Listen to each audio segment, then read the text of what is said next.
শ্রী বিষ্ণুর অষ্টম অবতার হলেন কৃষ্ণ। দ্বাপর যুগে তার জন্ম হয়। জৈন ধর্মের 22তম তীর্থঙ্কর আরিষ্টানেমিনাথ শ্রীকৃষ্ণের সম্পর্কের ভাই ছিলেন বলে মনে করা হয়। 3112 খ্রিস্টাব্দে শ্রীকৃষ্ণের জন্ম হয় বলে বিশ্বাস। শ্রীকৃষ্ণ শ্যামবর্ণের ছিলেন বলে কথিত আছে, তবে পুরাণে উল্লেখ পাওয়া যায় যে তার গায়ের রং ছিল বর্ষা মেঘের মতো। জন্মের রাতেই তাকে কংসের কারাগার থেকে গোকুল নন্দের কাছে পাঠিয়ে দেওয়া হয়। সেখানে নন্দ ও যশোদার সন্তান হিসাবে প্রতিপালিত হন তিনি। কৃষ্ণই যে বড় হয়ে তাকে হত্যা করবেন সে বিষয়ে অবগত ছিলেন কংস।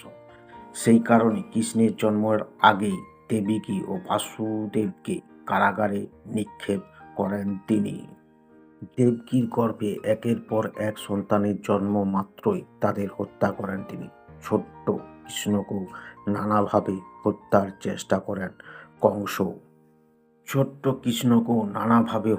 চেষ্টা করেন কংস।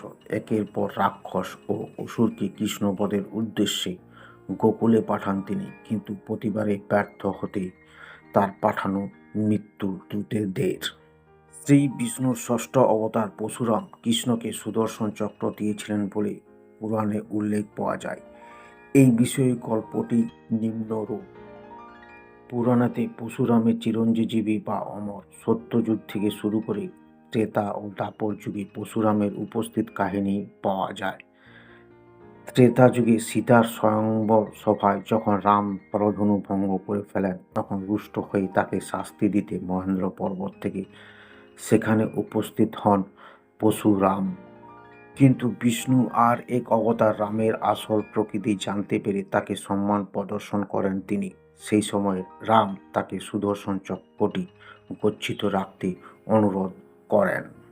তিনি বললেন যে দ্বাপর যুগে তিনি যখন আবার জন্ম নেবেন তখন যেন পরশুরাম সেটি ফিরিয়ে দেন।